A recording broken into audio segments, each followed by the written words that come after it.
the little thing that was the display over the fireplace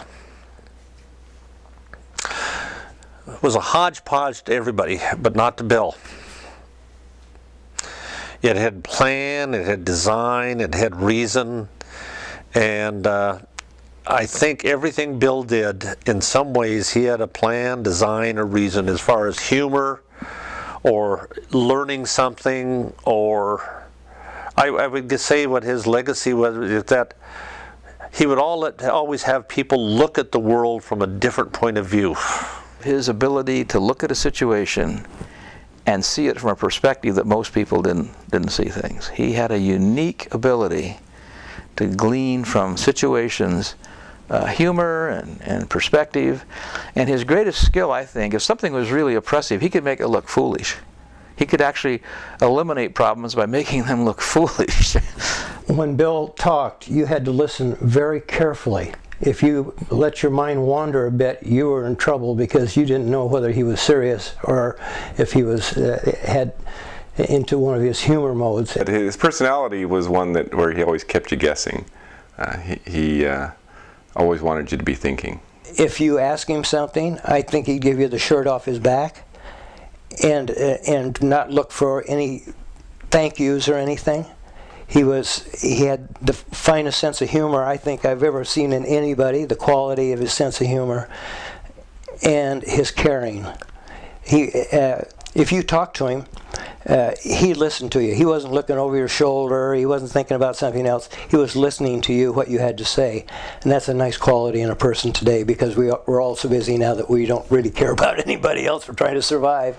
But he was just one great human being. Bill was never judgmental. I never heard Bill Putansu say a bad word about anybody. His sense of humor and positive outlook on life. I don't think I ever saw him get flustered or angry. You could see that, occasionally there might be frustration at some problem, but that would just intensify his desire to find a solution to the problem. The reliability. If you needed something, Bill was always the first one to be there. I mean, whether it was doing the addition or I had to move something, or when I moved in this house, he helped me move. He was also the guy willing to do the work behind ski trips or whatever. It wasn't just show up and let's have fun. He was willing to coordinate a lot of that stuff. He was enthusiastic about teaching, about learning, and he never rested on his laurels. He was always eager to learn more, to do more. Almost a driving force deep within his soul. I just enjoyed his kind of technical bent on things, because everything was pretty much approached and described in scientific principles, so you had to really be up on your jargon. You'd be hearing about the coefficient of friction or other thermodynamic principles that were part of his everyday teaching experience and part of our everyday life experience. We just didn't refer to them in those terms. Bill was always generous too. In 1993, we were going to Europe, and Bill made certain that he had arranged with Sue's cousin, Dorothea Bonavito, for us to be able to stay in her apartment in Paris. And I didn't realize it. I thought she donated to us, but it was Bill rented it from her for us, and he paid the rent, which we didn't find out till later. And then after we had been there for a while and taken Dot to dinner a couple times, she said, well, you can come back again anytime you want and stay in the apartment for free. That's when we found out that Bill had paid for it. You talk about generous. Because he wanted us to experience the same thing in Saint Michel Place that he and Sue had done. When my in-laws were ill and when they passed away, Bill was a tower of strength that helped the entire family through those times of need, and where I didn't know all the ins and outs of the family and I wanted to be doing the right thing, I could look to Bill, and Bill would kind of point me in the right direction. He'd be a very sensible voice out there with good advice and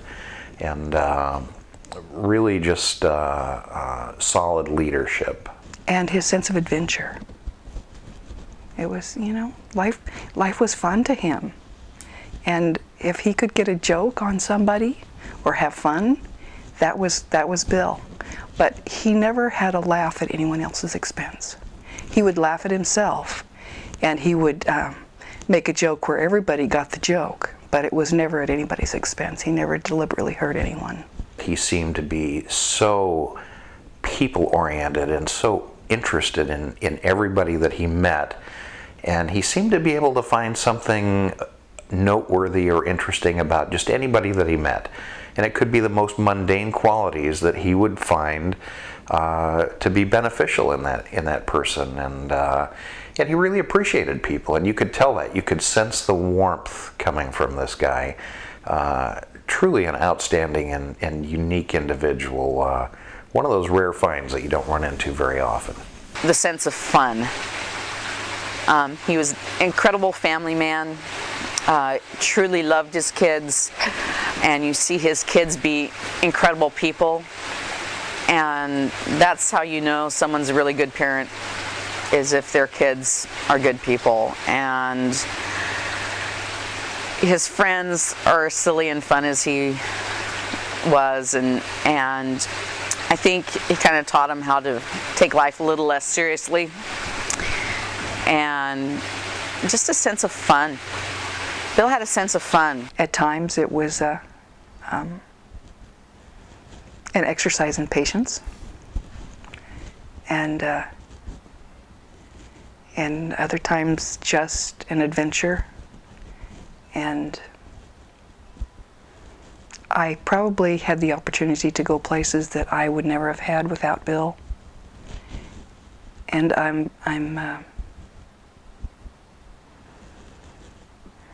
he enriched my life.